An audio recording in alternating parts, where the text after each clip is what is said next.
La valeur d'un homme dépend de ce avec quoi on l'a racheté. Alléluia. La valeur d'un objet dépend du prix de l'objet. Quelqu'un peut acheter une chemise. Et un autre peut aussi acheter une chemise. Mais les deux personnes n'ont pas la même manière de traiter la chemise. Parce que la chemise dépend du prix. C'est-à-dire que tu as donné avant de l'avoir. Celui qui a acheté une chemise à 2000 francs. Et puis celui qui a acheté une chemise à 20 000 francs. N'ont pas la même manière de traiter la chemise. Mais la Bible nous dit quelque chose de très important ici. Sachant bien que ce n'est pas par des choses périssables. Ce n'est pas par de l'argent, ni de l'or, que nous avons été rachetés des vaines manières de vivre de nos parents. Mais nous avons été rachetés par le précieux sang de notre Seigneur Jésus-Christ. Et le diable nous fait croire que malgré que nous avons été rachetés, lui continue encore de contrôler nos vies. Dis à celui qui est à côté de toi, j'appartiens à celui qui m'a racheté. Jésus t'a racheté. Et il te fait croire celui qui veut te contrôler. Les autres te font croire qu'elles vont te contrôler. Les montagnes te font croire qu'elles vont te contrôler. Tu appartiens à celui qui t'a racheté. Et celui qui fait ce qu'il veut de moi. Quand je me lève, je dis, Père, je te bénis parce que tu m'as racheté. Mais il te dit encore un autre élément. Il dit, mais tu es né désormais de la volonté de Dieu. Dis, moi je suis né de la volonté de Dieu. Maintenant, demande à ton frère, c'est quoi la volonté de Dieu pour toi? Suivez le cheminement. Il nous a rachetés. Il dit, on n'est plus né de sang, ni de la volonté de la chair, ni de l'homme, mais de Dieu. Donc, la volonté de Dieu, pour moi, c'est quoi? Parce qu'il faut que je sache comment demander à Dieu. Comment prier. Parce qu'il nous a dit, si vous demandez que vous ne recevez pas, il dit, c'est parce que vous demandez mal. Sinon, demandez et vous. Donc, si je ne reçois pas ça, que je quoi?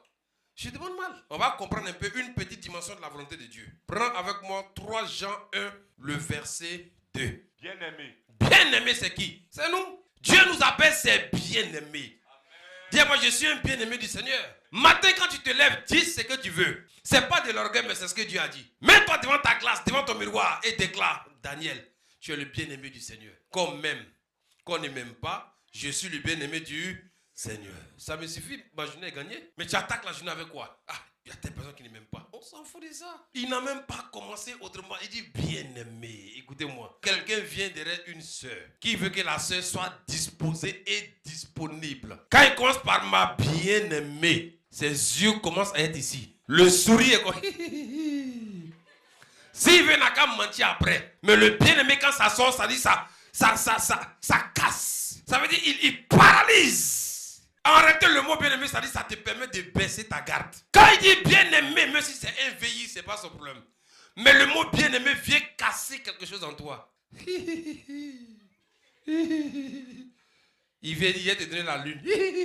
Parce que le bien-aimé a fait qu'elle a baissé la garde. Sinon, comment quelqu'un dit je vais te donner la lune et puis tu crois? Mais il t'a désarmé quelque part. Bien-aimé, ton cœur est mort. À cause de toi, je ne dors pas. Il ment, il dort. Mais comme il t'a cassé, vous n'avez pas compris la stratégie de David. Est-ce que David était l'homme parfait? C'était un criminel. Mais Dieu regarde David et dit, tu es l'homme selon quoi? Ça doit nous interpeller. Quand il commence comme ça, Dieu dit, il dit, mais toi là, qu'est-ce que tu me fais comme ça? Tu fais que je ne peux plus faire ce que je voulais faire. Il se couche devant Dieu. Elle était caractérisée par l'adoration. Parce que l'adoration, c'est élever Dieu. Donc quand tu élèves quelqu'un, tu désarmes la personne. Tu es un gars bien. C'est-à-dire que tu es bien. Les techniques d'approche. Ma bien-aimée, elle est désarmée. Tu as le soleil de quoi? Soleil de minuit. Elle dit, wouh! Il dit, c'est son soleil de minuit, wouh! Et la nuit, elle est couchée. Elle prend le message, elle regarde sur son téléphone. Mon soleil de minuit. Ça sonne dans sa tête, soleil de minuit. Elle se réveille avec soleil de minuit. Elle mange avec soleil de minuit. Apprenons aussi à valoriser notre Dieu. Tu es un excellent Père. Merveilleux. Tu es mon essentiel. Tu es ma raison de vivre. Tu es le seul qui peut donner un sens à ma vie. Le soleil qui éclaire dans l'obscurité. C'est ça. Mais nous ne blâmons pas Dieu. Mais nous disons ce qui est. Quand un griot te ment, disant qu'il ment. Ça, c'est le lion. Tu es un lion. Tu mets la main dans la peau, tu fais quoi? Tu travailles. Et c'est ce que les Didi ont transporté. Attends, oui, mon grand frère, quand je regarde ta chaussure, quand je fais ceci, lui aussi, il est tellement là, la chair tremble, il met la main dans la poche, il commence à travailler. Et après, c'est encore qu'il a travaillé tout. Si les hommes aussi font ça, Imagine-toi quelqu'un qui a pour habitude de se coucher devant son Dieu, de l'élever, de l'exalter, de le magnifier, de le célébrer. Le ciel dit non, ce type-là, il faut qu'on l'arrose. Changeons de technique. Si je demande que je ne reçois pas, je change de technique. Je laisse le demander et je rentre dans une autre dimension qu'on appelle l'adoration. Devant la mort, Jésus n'a pas prié. Jésus a rendu grâce. Ça, c'est une autre dimension. Père, je te rends grâce de ce que tu m'exauces. Lazare. Il n'a pas sorti. Arrêtons de valoriser le diable. Amen. Il dit bien aimé. Il dit quoi par la suite? Je souhaite que tu prospères à tous égards et sois en bonne santé. Oui. Comme prospère l'état de ton âme. Qui a dit qu'il souhaite ça? Qui souhaite ça pour toi? C'est la prophétie que Dieu a donnée. Tu vas laisser cette prophétie et aller sur une autre prophétie. Comme tu n'es plus né de chair, ni de sang, ni de la volonté des hommes, et que tu es né de ma parole, il dit désormais, il y a un seul souhait que j'ai pour toi. Que tu prospères à tout et sois comme prospère. L'état de quoi? De ton âme. La précision est détail comme prospère l'état de ton. C'est là-bas que se joue le tout. Il dit la bonne santé dont je parle, la prospérité dont je parle. Il dit tout est lié à l'état de ton âme. J'ai dit que tu es libéré, tu es délivré de la vaine manière de vivre de tes parents et que tu n'es plus influencé par la chair, ni par le sang, ni par la volonté des hommes. Mais je vais te dire, il y a un environnement. Si lui, il n'est pas libéré, tu ne peux pas avoir la bonne santé, tu ne peux pas prospérer à tous égards. Tu ne peux pas progresser. La question que je te pose, quel est l'état de ton âme étant enfant de Dieu et étant né de nouveau? Quel est l'état de ton âme aujourd'hui? Tu chantes toujours que tu es délivré, tu chantes que tu es libéré, tu chantes que tu es né de nouveau. Mais quel est l'état de ton âme? Parce que Jésus dit que son souhait est que nous prospérons à tout. Dans tous égards, il y a tout. Il précise. Et il dit, sois en bonne santé. Donc la bonne santé est une ordonnance divine. Dieu dit que la bonne santé est notre partage. Et il dit par la suite, comme prospère l'état, il y a un comme qui est là. C'est-à-dire que si l'état de ton âme n'est pas en bonne santé, tu ne pourras pas avoir la bonne santé, tu ne pourras pas avoir la prospérité à tous égards. Pose la question à ton frère. Est-ce que ton âme est née de nouveau? Ou bien il faut demander, est-ce que ton âme est convertie? C'est notre esprit qui est régénéré. Mais notre âme là, elle reste toujours la même. Quand on regarde l'homme, la création de l'homme, l'homme est créé esprit d'abord. Et ensuite il devient une âme vivante. Mais entre l'esprit, où se trouvent toutes les promesses de Dieu pour nous, et notre âme qui est notre personnalité, il y a un élément qui est au milieu, le corps. Donc l'homme est fait d'esprit, de corps et d'âme. Mais entre l'esprit et l'âme, il y a le corps au milieu. Donc pour que ce que tu as reçu dans l'esprit vienne dans l'âme, il faut passer par la douane qu'on appelle le corps. Si ton âme est malade, tu ne peux pas expérimenter la guérison. Si ton âme n'est pas en bonne santé, tu ne pourras pas. Parce que l'âme est notre personnalité. Parce que si ton âme n'est pas comme elle doit être, les maladies héréditaires vont toujours t'influencer. Parce que ce que l'âme n'a pas accepté, le corps ne peut pas vivre ça. Donc si mon corps ressent une maladie héréditaire quelconque, c'est parce que mon âme a accepté cette maladie avant qu'elle ne se manifeste sur mon corps. Le grand David était un adorateur. L'homme selon le cœur de Dieu. Mais quel était l'état de son âme arrivé à un certain moment? Dans la vie de tout un enfant de Dieu, il faut qu'on arrive à savoir quel est l'état de notre âme. David est passé par là. Prends avec moi. Le psaume 45, le verset 5. Le grand David s'arrête un jour et il fait cette déclaration. Pourquoi t'as battu? Il dit, pourquoi t'as battu mon âme? Et gémis-tu au-dedans de moi? Et gémis-tu au-dedans de moi? Espère en Dieu. Espère en Dieu. Car je le louerai encore. Car je le louerai encore. Et il est mon salut et mon Dieu. Il parle à qui? Il parle à son âme. Mais regardez la révélation qu'il est en train de donner à son âme. Il dit, mon âme, écoutez-moi.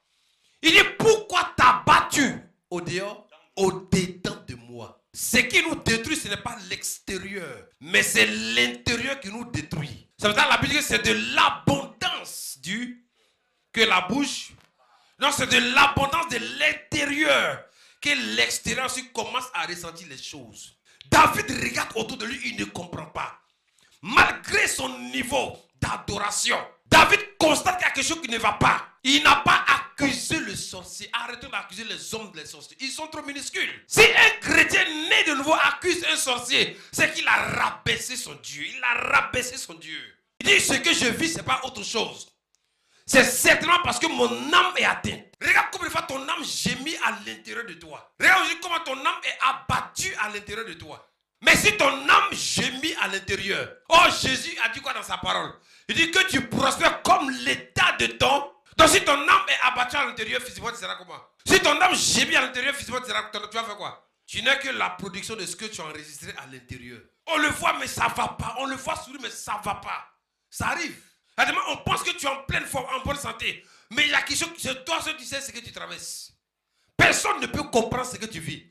Quand ton âme gémit à l'intérieur, les hommes ne peuvent même pas te comprendre. Il y en a qui ont dit peut-être même que tu as rétrogradé. Parce qu'on ne peut pas te comprendre. Tu ne peux même pas expliquer ce que tu vis. Est-ce que ton âme est guérie des trahisons du passé? Ton âme est-elle guérie du passé? Ton âme est-elle guérie de la méchanceté des hommes?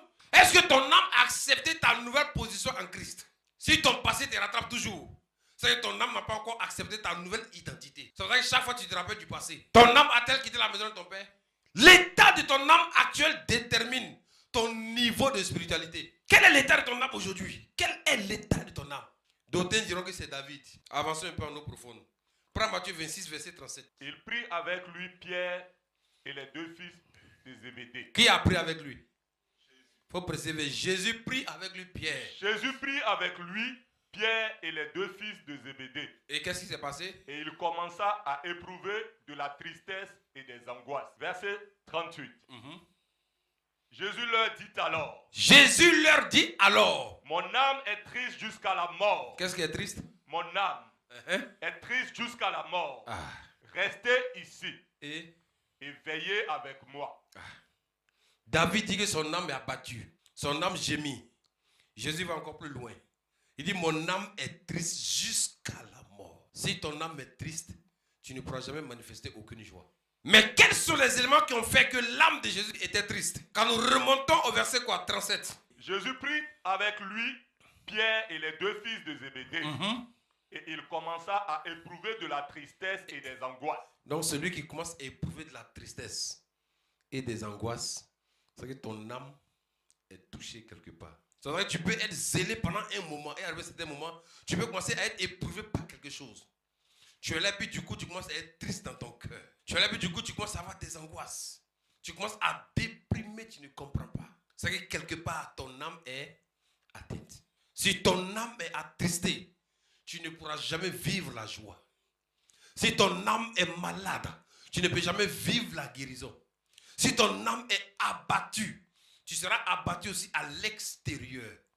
Jésus dit, mon âme est triste jusqu'à la mort. Les disciples disent, mais on n'a jamais vu le maître parler de la sorte. Qu'est-ce qui se passe? Et puis Jésus qui donnait la vie vient nous parler de la sorte. C'est qu'il y a quelque chose qui ne va pas. Dans ce que tu vis aujourd'hui, les gens peuvent ne pas te comprendre.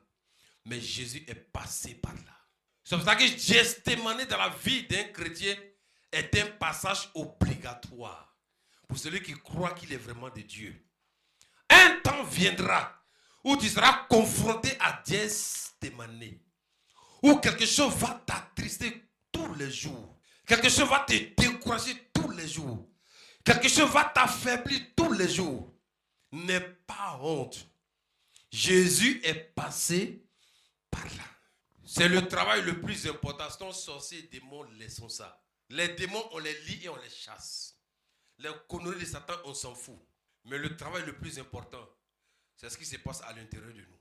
Si tu ne remportes pas la bataille à l'intérieur de toi, tu ne pourras jamais remporter une bataille à l'extérieur.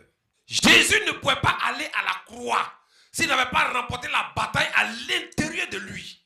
La souffrance de Jésus n'a pas été à la croix, mais elle était à Gethsémani. Sa sueur se transformait en quoi?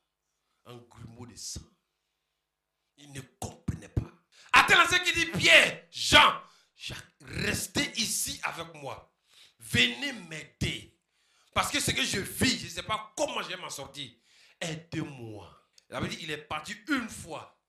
Il est revenu les attribuer quoi? Endormi. La bataille de ton âme. Pierre, Jean, Jacques, personne ne peut t'aider. On peut t'aider quand c'est l'extérieur. Mais quand c'est à l'intérieur, personne ne peut t'aider. Jésus, le bon berger, est passé par là. Ça veut dire qu'aucun pasteur ne peut t'aider à remporter la bataille de l'intérieur. Aucun bishop, aucun prophète, aussi interplanétaire qu'il soit, ne peut t'aider à remporter la bataille contre ton âme. David est passé par là. Jésus est passé par là. Beaucoup sont passés par là. Parce que Satan sait qu'il y a une déclaration qui a été faite. Dieu dit, son souhait est que tu sois en bonne santé, que tu prospères, et il met la condition. Comme l'état de ton... Non, c'est quelque chose que le diable combat, c'est ton esprit. C'est ton corps, c'est ton âme qui combat. Quand les sorciers veulent convoquer quelqu'un, c'est ton esprit. Ton esprit est intouchable.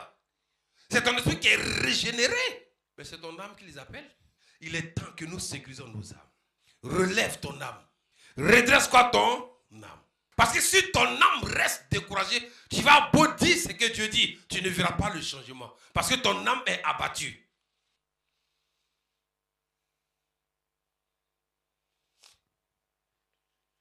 C'est pour ça que Dieu, dans sa sagesse, nous a donné l'onction sur nous pour agir dehors. Il nous a donné l'onction en nous par le Saint-Esprit pour gérer ces genres de problèmes. Parce que l'onction extérieure ne peut pas régler ça. L'onction brise le jour. Mais l'âme, l'onction extérieure ne peut pas régler le problème de l'âme. C'est le Saint-Esprit en toi qui peut corriger ton âme, qui peut redresser ton âme, qui peut recadrer ton âme, mais avec ta collaboration. Arrêtons de courir à l'extérieur, mais réglons l'intérieur aujourd'hui. C'est de l'abondance du cœur que la bouche parle. Comment faire pour guérir son âme, pour que son âme soit en bonne santé et que son âme soit relevée? Parce que si tu donnes les symptômes, que tu ne donnes pas le remède, tu n'as rien fait. C'est pour ça que quand Dieu donne la parole de connaissance, il donne toujours la parole de sagesse. Prends avec moi le psaume 42, le verset 2. Comme une biche soupire auprès des courants d'eau, ainsi mon âme soupire auprès de toi, ô Dieu. Ah, il a dit quoi? Comme une biche soupire après des courants d'eau. Ainsi mon âme soupire après toi. Donc le premier élément, ton âme doit soupirer après Dieu. Est-ce que ton âme soupire après Dieu? Donc pour que mon âme soupire après Dieu, il y a des éléments qu'on doit utiliser, les hymnes. Tu peux utiliser des cantiques. Seul dans sa chambre, mon âme, tu dois t'approcher de Dieu. Tu dois rechercher Dieu. Tu dois soupirer après Dieu. En même temps, il crée un cantique. Seul. Parce qu'il y a des mois, quand tu es découragé, tu ne peux pas prier. Il y a des mois, quand tu es abattu, tu ne sais même pas ce que tu vas dire à Dieu. Parce que les humains ne peuvent pas te comprendre. Les hommes ne peuvent pas te comprendre. Ils ne savent même pas ce que tu vis. Ils ne peuvent que te critiquer. Il s'enferme dans sa chambre. Il s'enferme dans son lieu secret. Il dit, je prends cette journée, je prends cette semaine, mais il faut que ce qui doit être réglé soit réglé. Il commence dans un temps d'adoration. Mon âme cherche Dieu. Il commence à donner des cantiques pour que son âme se relève. Des hymnes pour que son âme se relève. Il commence à donner des paroles d'espoir à son âme. Il dit, la seule chose qui peut te délivrer, c'est de t'approcher de Dieu. Parce que c'est lui qui a fait que tu es devenu une âme vivante. Il n'y a que celui qui t'a rendu vivant qui peut te restaurer. Le corps était là. L'esprit était dans le corps, mais le corps ne bougeait pas. Pour que le corps bouge, la Bible dit que Dieu a soufflé l'esprit. Dans où? Dans les narines.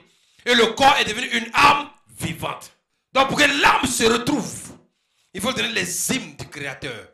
Pour que l'âme se retrouve, il faut donner les paroles d'espoir, les paroles de vie, les paroles que Dieu t'a données. Et il commence à chanter. Comme une biche soupire après des courants d'eau, ainsi mon âme soupire après toi, ô Dieu. Comme une biche soupire après des courants d'eau, ainsi mon âme soupire après toi, ô Dieu. Comme une biche soupire après des courants d'eau, Ainsi mon âme soupire après toi, ô Dieu. Rassasie mon âme. Oh yes. Rassasie mon âme. Comme une biche. Comme une biche soupire après des courants d'eau. Ainsi mon âme soupire après toi, ô Dieu. Comme une biche soupire après des courants d'eau. Ainsi mon âme soupire après toi, ô Dieu. Rassasie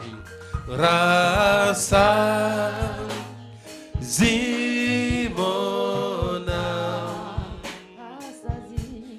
Rassasie mon âme. Tiens-toi debout comme une biche soupire après des courants d'eau.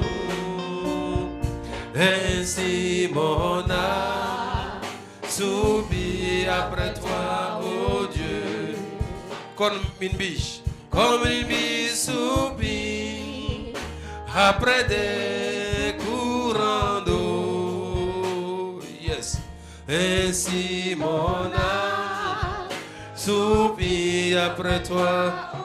C'est ta prière ce matin, comme une biche soupire après des courants d'eau. Dis-le de tout ton cœur. Ainsi mon âme soupire après toi. Comme une biche soupire après des courants d'eau.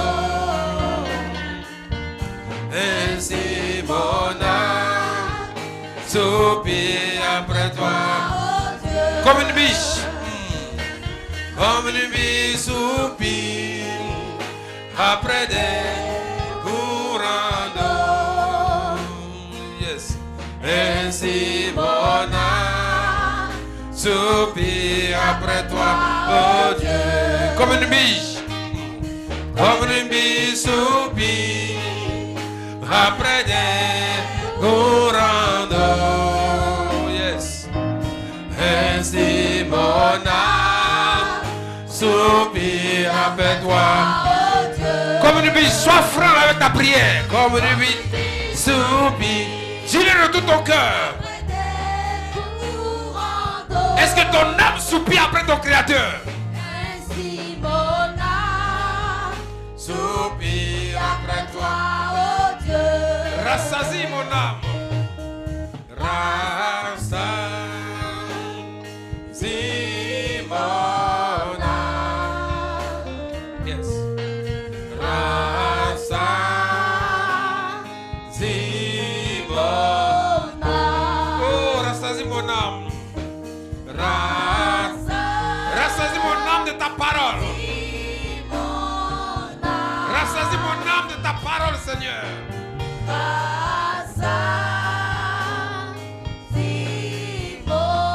Dis-lui comme une biche soupire ce matin encore. Yes. Après des courants d'eau. Ainsi mon âme soupire après toi, oh Dieu. Comme une biche soupire. Yes. Après des courants d'eau. Ainsi mon âme soupire après toi, oh Dieu. Rassasie mon âme ce matin, Seigneur. Rassasie mon âme. Oh. Rassasie mon âme. Il savait que son âme était éloignée de Dieu. Si ton âme est éloignée de Dieu, ton corps s'éloignera de Dieu. Si ton âme est éloignée de Dieu, tu seras éloigné de la prière, éloigné de la communion, éloigné même de la maison de Dieu. Il dit, ce que je traverse, c'est parce que mon âme en réalité avait un problème. Elle s'était éloignée de Dieu. Il dit, mon âme, la seule chose que je décrète sur ta vie, de la même manière comme une bille soupire après des courants d'eau, il dit, c'est ainsi que mon âme soupire après toi. Est-ce que ton âme recherche Dieu? Est-ce que ton âme aspire à la présence de Dieu? Est-ce que ton âme aspire à l'environnement de Dieu? Est-ce que ton âme n'est pas éloignée de Dieu? N'est pas éloignée de Dieu? Ton corps peut être présent, mais si ton âme est éloignée, tu ne verras pas les promesses de Dieu se manifester dans ta vie. Parce qu'il y aura toujours un obstacle, le corps, car c'est lui la frontière entre l'esprit et l'âme. Il dit ainsi, mon âme soupire après toi, Dieu. Tu dois être en mesure de dire, Seigneur, mon âme te cherche. Mon âme a soif de toi, Seigneur. Mon âme soupire après ta présence. Nous courons après les choses.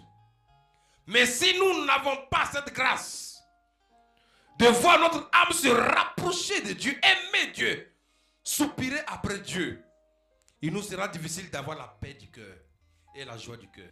Ton âme doit soupirer après Dieu, mais ton âme doit avoir soif du Dieu, pas n'importe lequel, du Dieu qui? Vivant. Parce que qui a rendu cette âme vivante? C'est Dieu. En soufflant son souffle. Il dit l'âme devient une âme vivante. Un être vivant.